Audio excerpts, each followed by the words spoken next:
OSA यानी obstructive sleep apnoea एक ऐसी बीमारी है जिसमें सोते वक्त मरीज की सांस रुक जाती है। एपनिया का मतलब होता है सांस का रुक जाना। तो कई कारणों से जब मरीज सोता है तो वो नींद में सांस नहीं ले पाता और उसकी सांस रुक जाती है, जिसको हम ऑब्स्ट्रक्टिव स्लीप एपनिया कहते हैं। इसका सबसे बड़ा जो रिस्क फैक्टर है वो होता है मोटापा। मोटापे के कारण गले के आसपास इतना फैट जमा हो जाता है कि सांस अटक जाती है। लेकिन इसके साथ साथ कुछ और भी कारण होते हैं, जैसे मसल्स का वीक होना या फिर फेशियल डिफॉर्मिटीज़ जिसको हम रिट्रोग्नेथिया कहते हैं, या फिर नेज़ल सेप्टम का डिविएशन। ये सब रिस्क फैक्टर होते हैं OSA के। इसके साथ साथ hypertension, thyroid, derange lipid profile, male gender, ये भी फैक्टर होते हैं ऑब्स्ट्रक्टिव स्लीप एपनिया के डेवलप होने में। ऑब्स्ट्रक्टिव स्लीप एपनिया के मरीज आमतौर पे ये शिकायत लेके आते हैं कि उनकी नींद ठीक से होती नहीं है, बार बार नींद खुलती है, दिन में ज़्यादा सोने का मन करता है या वो दिन में बैठे बैठे सो जाते हैं, सुबह उठते हैं तो रिफ्रेश्ड नहीं लगता, हेडेक होता है।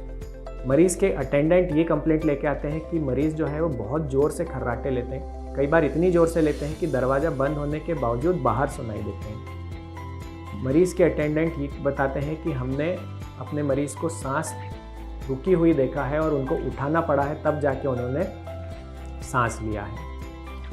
तो ये चीज़ें जब आप अपने मरीज़ में या आप अपने आसपास वालों में देखें तो ज़रूर ऑब्स्ट्रक्टिव स्लीप एपनिया के लिए उसको अपने रेस्पिरेटरी फिजिशियन के पास लाएं।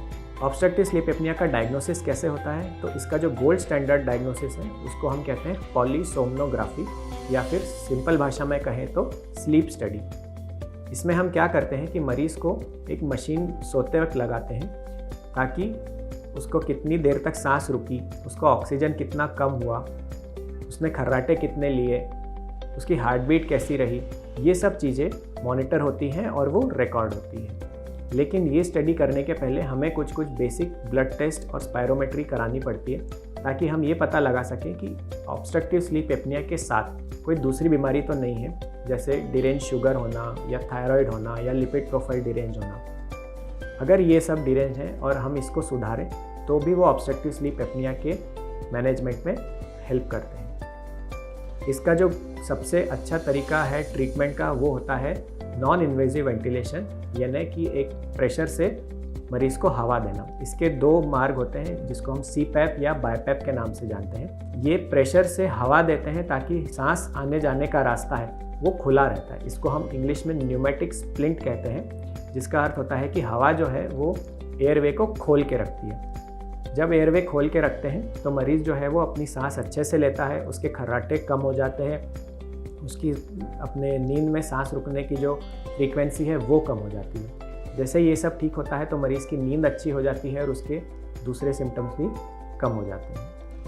कई बार ये एक दूसरी प्रकार की स्लीप स्टडी करके ये पता लगाना पड़ता है कि मरीज़ को कितने प्रेशर का मशीन चाहिए, जिसको हम टाइट्रेशन स्टडी कहते हैं। तो टाइट्रेशन स्टडी में हम क्या करते हैं कि मरीज़ को स्लीप स्टडी की मशीन के साथ साथ CPAP मशीन लगा के फिर से उसका मॉनिटर करते हैं और फिर ये तय करते हैं कि कितने प्रेशर पे उसको CPAP की मशीन चाहिए। ऑब्स्ट्रक्टिव स्लीप एपनिया आगे चल के जो है उसके कई कॉम्प्लिकेशन सामने आते हैं, जिसमें से 2 सबसे मेन है, वो है हार्ट अटैक होना और स्ट्रोक होना।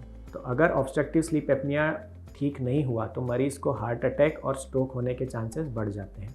कई बार हम ऐसा देखते हैं कि मरीज़ डायरेक्टली हार्ट अटैक या स्ट्रोक लेके आते हैं और फिर जब हम उनको पूछते हैं कि आपको OSA के सिम्टम्स थे क्या, तब वो बताते हैं कि उनको वो सिम्टम्स थे। मतलब अगर हम उसी टाइम उनके सिम्टम्स को कंट्रोल कर लेते या उनका ट्रीटमेंट शुरू कर देते तो शायद वो हार्ट अटैक या स्ट्रोक लेके नहीं आए। इसलिए ऑब्स्ट्रक्टिव स्लीप एपनिया के बारे में जानना, उसको डायग्नोस करना और प्रॉपर ट्रीटमेंट लेना बहुत ज़रूरी है।